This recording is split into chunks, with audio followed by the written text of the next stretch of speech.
Tetapi seperti ini penampakannya.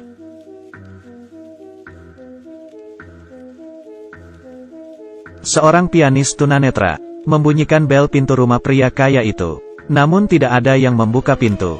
Ketika ia hendak pergi, istri orang kaya itu membuka pintu. Ia mengklaim bahwa suaminya sedang keluar dan menyuruhnya untuk kembali lagi di lain hari. Namun pianis ini berulang kali menegaskan bahwa dirinya seorang tunanetra.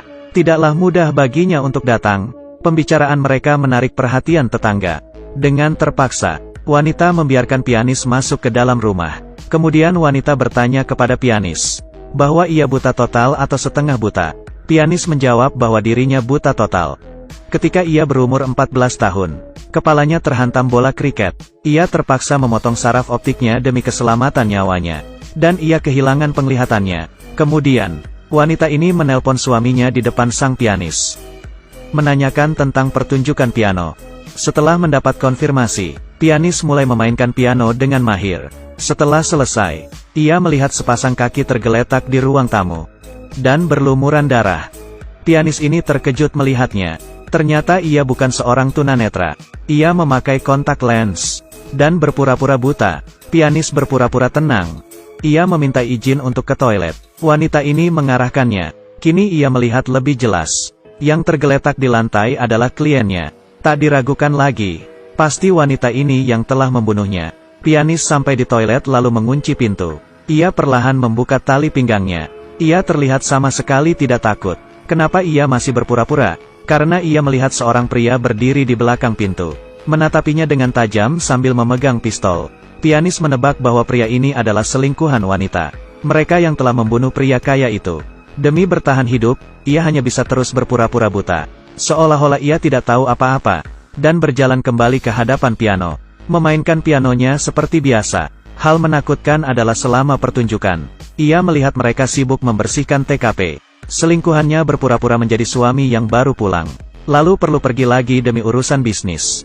Mereka menyembunyikan mayat ke dalam koper dan membawanya pergi. Setelah 1 jam berlalu, akhirnya sang pianis ini berhasil keluar dari rumah itu. Ia duduk sambil melamun di pinggir jalan. Lalu ia membeli sebuah lotre dari seorang ibu yang memiliki tato dewa di lengannya. Lalu ia pergi ke kantor polisi untuk melapor. Namun ketika dia akan berbicara, ia tidak sengaja melihat inspektur polisi ternyata adalah pria tadi. Ucapannya tiba-tiba terhenti. Ia tahu bahwa jika pria itu mengetahuinya, ia pasti akan kehilangan nyawa. Lalu ia beralasan bahwa kucingnya hilang. Inspektur pun langsung mengenali pianis itu dan mengikutinya sampai rumah, ingin memastikan bahwa apakah ia benar-benar buta. Dan inspektur menemukan sebuah koran di rumahnya. Ketika ia hampir ketahuan, ia beralasan bahwa koran itu untuk membersihkan kotoran kucing. Ia bergegas menyembunyikan kotak softlensnya. Setelah ia dites beberapa kali, inspektur baru pergi meninggalkan rumahnya. Ketika pria ini berada di toilet, ia menemukan sebuah jam tangan berharga. Tak diduga, ia dijebak sebagai pembunuh pria kaya itu. Pada acara pemakaman pria kaya, pianis ini diundang untuk memainkan piano. Nenek tetangga mengenali pianis ini. Lalu ia mendatangi polisi lain dan berkata bahwa ada kejanggalan pada kematian pria kaya. Pada hari itu, ia melihat orang lain memasuki rumah sebelum pria kaya itu pulang. Hal ini dengan cepat diketahui oleh inspektur dan wanita. Sang pianis diundang oleh istri pria kaya itu ke rumah untuk mengajari putrinya bermain piano. Tapi begitu pintu lift terbuka, ia melihat wanita mendorong nenek itu hingga jatuh. Dan ia berpura-pura tidak melihat apa-apa, menekan bel dan menunggu di luar pintu. Setelah polisi tiba, kasus ini ditutup langsung dengan alasan peristiwa kecelakaan. Pria ini menyaksikan 2 kasus pembunuhan dalam beberapa hari. Mentalnya mulai ambruk. Ia pun pulang ke rumah tanpa berpura-pura buta. Namun, semua ini direkam oleh seorang anak dengan ponselnya. Tiba-tiba bel berbunyi. Wanita itu mendatangi rumahnya untuk berterima kasih karena ia telah mengajari putrinya bermain piano dan membawa makanan kepada pria untuk dicicip, untuk memastikan lagi apakah pria ini benar-benar buta. Ketika pria membalikkan badan, wanita sengaja menakutinya, lalu ia menuangkan racun ke dalam minuman pria. Jika diminum ia akan mati, jika tidak diminum maka ia akan ketahuan. Demi bertahan hidup, pria sengaja menjatuhkan minumannya. Wanita langsung mengeluarkan pistol dan membidiknya. Pria mengangkat tangannya secara refleks. Kali ini pria ketahuan. Tiba-tiba ia merasa pusing dan jatuh pingsan. Ternyata wanita menaruh obat di dalam makanan. Di waktu bersamaan, kekasih pria itu datang. Dari ponsel anak itu, ia melihat rekaman pria berpura-pura buta. Kekasihnya yang marah langsung mengedor pintu rumah pria. Dan wanita itu sengaja bertelanjang, agar kekasihnya mengira bahwa pria itu selingkuh. Setelah kekasihnya pergi, pria ini terbangun.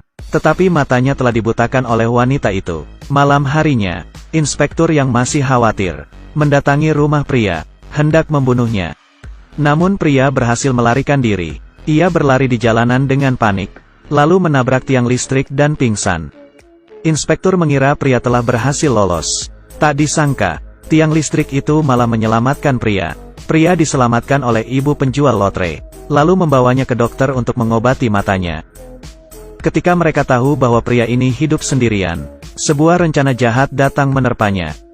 Ginjalnya sedang diperdagangkan. Pria ini ditekan di atas meja operasi. Kedua ginjalnya akan diangkat. Pria ini baru sadar apa yang sedang ia alami. Ia berusaha melawan. Lalu ia bersumpah kepada dewa di lengan ibu itu bahwa ia akan memberi mereka banyak uang. Ibu ini tertegun. Seorang tunanetra, bagaimana bisa tahu bahwa lengannya terdapat tato dewa?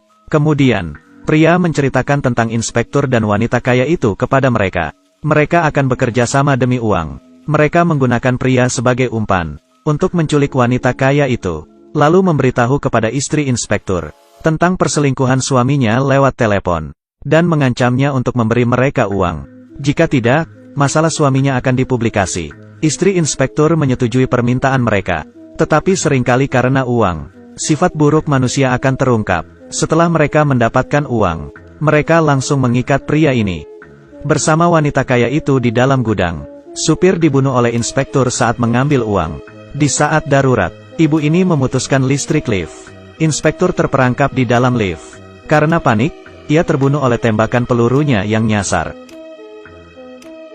Ibu ini pun kecewa setelah mendapatkan uangnya, karena isinya semua adalah kertas putih. Di bawah bujukan wanita ini, pria ini membuka penutup matanya. Lalu pria dipukul hingga pingsan oleh wanita.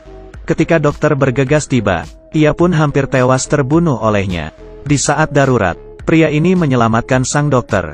Karena tidak mendapatkan uang, ia memutuskan untuk memperdagangkan organ wanita itu ke luar negeri, dan memberikan korneanya kepada pria ini. Di tengah perjalanan, terdengar suara dari bagasi mobil. Dokter berhenti untuk menyuntikkan obat bius kepada wanita itu. Lalu mereka melanjutkan perjalanan. Tetapi kini yang duduk di samping pria adalah sang wanita. Betul, dokter itu telah tewas dibunuh olehnya. Lalu ia mengusir pria dari mobil. Dikira bahwa ia akan membiarkan pria ini pergi. Wanita ini malah menginjak pedal gas dan melaju ke arah pria. Ada seekor kelinci di pinggir lain. Saat pemburu menembak, kelinci itu menabrak mobil. Terjadilah kecelakaan. Terakhir, hanya pria ini yang bertahan hidup. 2 tahun kemudian, pria ini menjadi seorang pianis di sebuah kota tak dikenal. Di sana ia bertemu dengan mantannya. Lalu ia menceritakan semua kejadian pada dirinya. Lihat dengan cermat, pria menyingkirkan kaleng di jalanan dengan tongkatnya. Ia berpura-pura buta.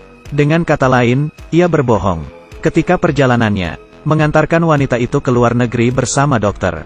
Di tengah perjalanan, ia telah mendapatkan transplantasi kornea. Sang dokter pun berhasil menjual organ wanita itu, lalu pergi menjauh dengan uangnya. Sebenarnya, ketika ia sedang berbicara dengan kekasihnya, sudah terungkap bahwa ia berbohong. Dia adalah seorang tunanetra. Bagaimana ia bisa tahu kelinci itu menabrak mobil? Terlebih lagi, pegangan tongkatnya berbentuk kelinci. Berbagai tanda menunjukkan bahwa ia berbohong. Ini adalah sebuah film menegangkan dengan rating 9.2. Kurang dari andadun lebih besar dari. Terhitung bahwa ada 55 kali plot twist dalam film ini. Jika Anda menyukai video ini, pastikan untuk